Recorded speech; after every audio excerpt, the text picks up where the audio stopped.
My parents were both raised in kind of the Bible Belt area. They went to school in Tennessee. They were, my mom, I think, started going to the Baptist church. My dad went to the Church of Christ. And so when my mom and dad married, they both started attending the Church of Christ, which is a very fundamental Protestant denomination. And that's how my sisters and I were all originally raised. But my parents started experiencing the need for more than what they were getting out of that experience.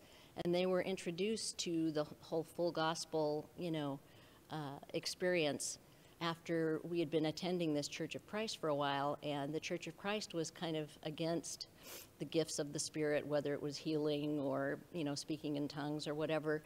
And so our family was actually literally publicly disfellowshipped from this church that we had spent years and years in, not because they didn't like us, but because they didn't believe that some of the things that we were embracing were valid expressions of faith. So that set us on a journey to try to find our place in the church, and we ended up at a Foursquare church. And that's where we stayed for several years, and that's where my husband and I were ultimately married. But we ended up not feeling quite at home there either. Being raised by a celebrity, you can imagine, is an entirely different kind of life. You're in the public a lot. And my sisters and I started performing with my dad by the time I was 13 years old. So we were part of that public persona as well. And it was kind of like, the way I've described it before, it's kind of like being a preacher's kid and a celebrity's kid all at the same time. Because there were the expectations of people who were from the religious part of the culture that expected my dad and his family to look and behave a certain way. And then there were the people who were fans of my dad and of our family who kind of, I think, embraced the fact that we were kind of the, clean-cut, wholesome family image. But still, there are those that judge you by appearance and by actions, and not quite as embracing as the religious community might be. Definitely. I think, first of all, I'm a firstborn, so those of us that are firstborns tend to be perfectionistic anyway. I took it upon myself to be, my mom's little helper. The only problem is my mom had 4 of us in 3.5 years, so that made me a very little helper. And I was happy to take on that role, but very early on, I became a real people pleaser, somebody who judged myself by how other people thought of me or what their opinions of me were. And I also drove myself to a pretty ridiculous level. In school, even in elementary school, I would stay up hours and hours doing homework that I probably could have gotten an A on by 7 or 8, at night. That carried over, that perfectionism carried over into what we looked like and what we did in the performance world too. And so I grew up in the period of time where people like Twiggy and Cher were the role models to try to emulate and look up to. And so being the perfectionist that I was, I felt like if thin is good, then thinner's better, and thinnest is best, right? So I started really trying to control my weight. I had gained some weight, as a young girl often does when she's, going through puberty and stuff. But I felt it much more personally and painfully because I was also being viewed by a lot of people. And we had to fit into costumes, and they always say TV puts 10 extra pounds on you and all that stuff. And I was, really trying hard to be what I thought would be the perfect image. The only problem with perfectionism is that you are consciously aware of how you are falling short of these unrealistic standards that you've set for yourself. So you're focusing on everything that you're not doing and everything that you think you're not, rather than all the things that you are doing and the things that you've accomplished. So it's kind of a no-win situation. I always took my faith seriously, even as a little kid. And if I hadn't had that to hang on to through my years with eating disorders and self-esteem issues and things like that, I don't know how my story would have turned out, I felt like my life, at the point where my eating disorders really got bad, I felt like my life was kind of falling apart, and in my attempts to try and take control of an area of my life, I had completely lost control. And it was a long time coming out of it, but I remember as part of my experience in going through anorexia and bulimia, for a period of time, I literally took communion every day.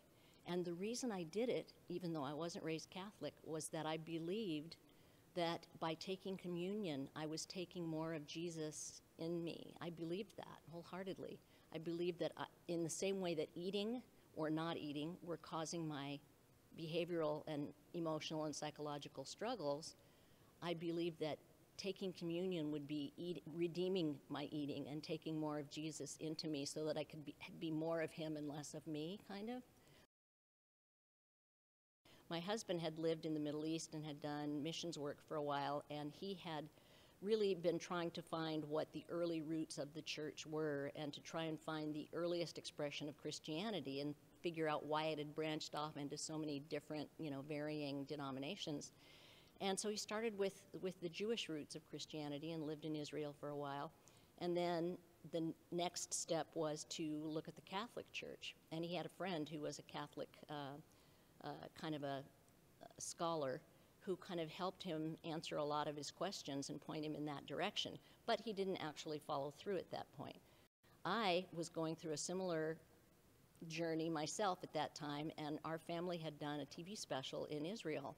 And I had felt overwhelmed by that sense of being, walking through eternity, where you're part of the past, present, and future all at the same time, and felt that I really wanted to learn the language and maybe go back someday.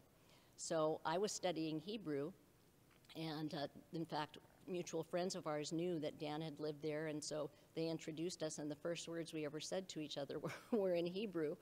But we ended up communicating with each other about this kind of restlessness in the church that we were going to. I was drawn to the Catholic Church more for the symbolism and the sacramental aspect of things that just felt so true to my nature, being kind of a creative person myself, a writer, songwriter, singer, that kind of thing. It felt more natural to me to find an expression of my own faith in that environment. So after I found out that Dan was actually going to start going to the catechumenate classes and stuff, I decided to embrace the journey with him, and because I wanted to understand what it was he was going to be doing, but I also wanted to go into it with an open enough mind that if I felt that it was something I could embrace too, that we could do it together. But it was mainly for the understanding of it. But as a Protestant, I realized the more I learned about what the Catholic Church really believed and what they really teach, the more I realized I didn't have anything to protest.